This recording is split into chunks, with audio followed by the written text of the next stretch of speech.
2007 akan mempresentasikan hasil karya dari kelompok kami, yaitu mengangkat tentang teori B.F. Skinner. Nah, kami ada berjumlah sekitar 6 orang yang dimulai dari saya, Rahmat Mulia Putra, dengan NIM 2130306066. Saya Nufia Astitasari dengan NIM 2130306057.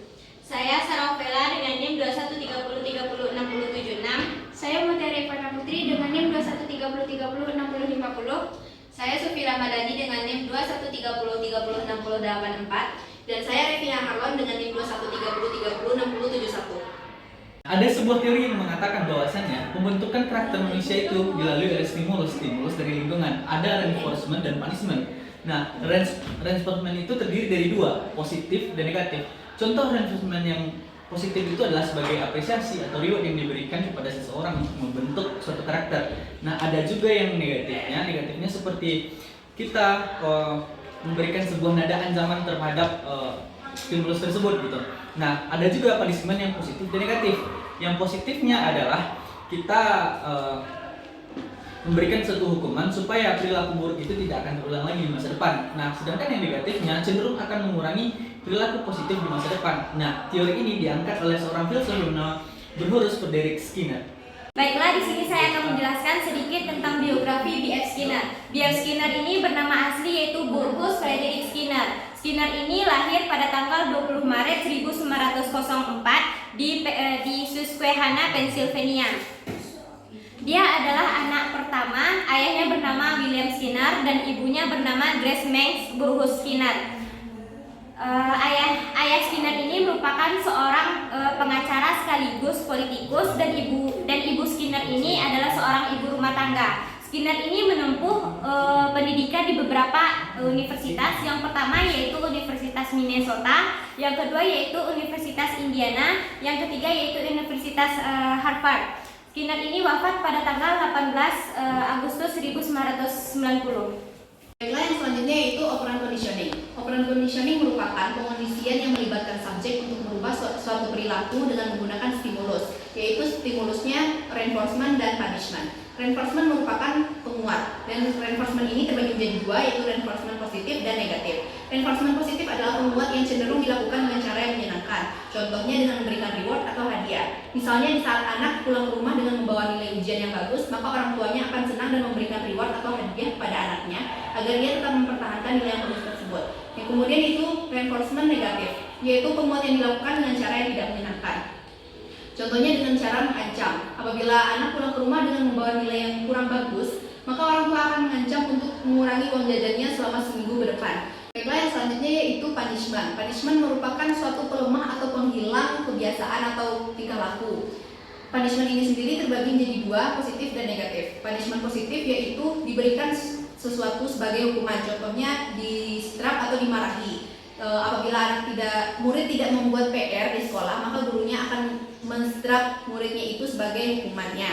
Yang kedua itu punishment negatif, yaitu diambil sesuatu sebagai hukuman. Contohnya menyita HP dan mengambil barang-barang yang seharusnya tidak dibawa ke sekolah. Baik, selanjutnya saya akan membahas tentang bagaimana kepribadian sehat menurut B.F. Skinner. Menurut B.F. Skinner, kepribadian sehat dapat dikatakan dalam 3 hal. Yang pertama, ketika individu itu tingkah lakunya tidak terlalu dipengaruhi oleh reinforcement. Dan yang kedua, ketika individu itu dapat mengontrol faktor eksternal yang sehingga dapat mempengaruhi tingkah lakunya. Yang ketiga, ketika individu itu mampu mengontrol variabel yang berlebihan yang nantinya bisa mempengaruhi tingkah lakunya. Baiklah, di sini saya akan menjelaskan tentang kepribadian tidak sehat menurut Bruce Frederick Skinner atau yang kita kenal dengan B.F. Skinner. Yang pertama adalah seseorang yang masih dikendalikan atau dikontrol oleh reinforcement.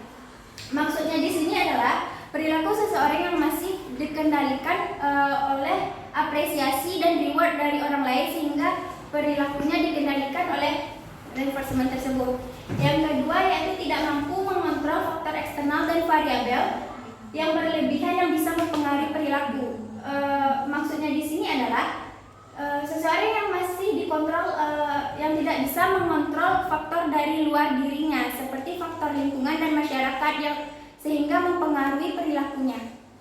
Baiklah, dari teori operant conditioning yang dikemukakan oleh B.F. Skinner, terdapat kelebihan dan kekurangannya. Kelebihannya yaitu setiap individu yang apapun yang dilakukan oleh individu tersebut akan dihargai dan akan diberikan penguatan positif ataupun punishment yang positif. Sedangkan kekurangannya dapat kita ambil contohnya yaitu dalam sebuah pembelajaran, yaitu kurangnya kedisiplinan dalam proses belajar siswa karena tidak adanya sistem hukuman.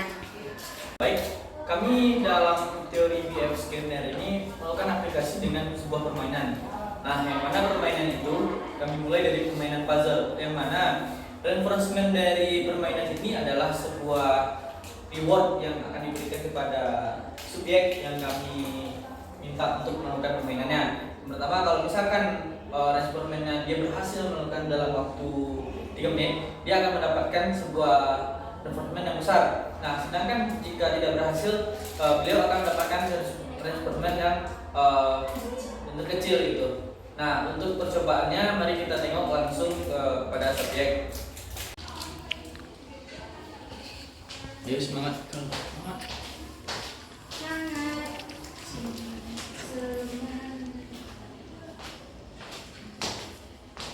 Kamu bisa nak semangat.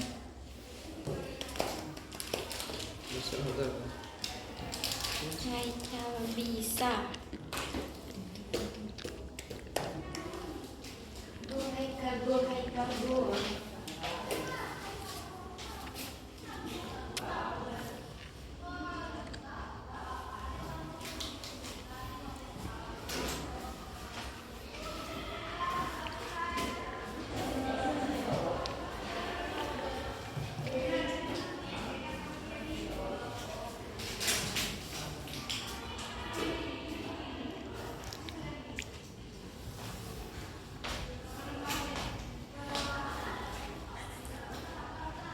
Belakang apa ya?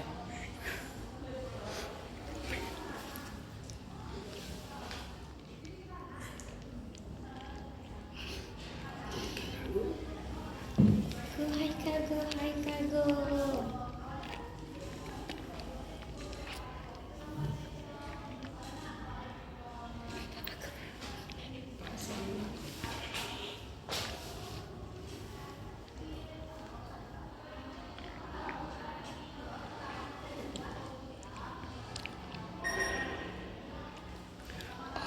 Sudah 1 menit guys.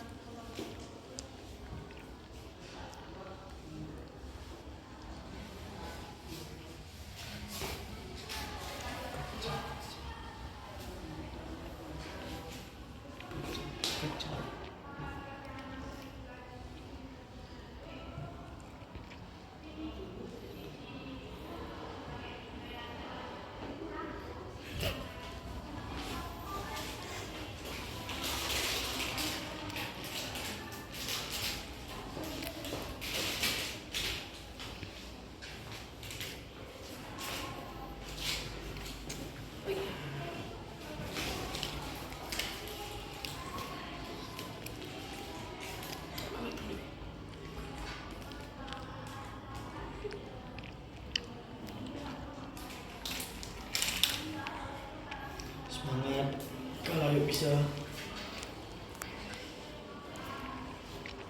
Waktu terus berjalan. Betul sih.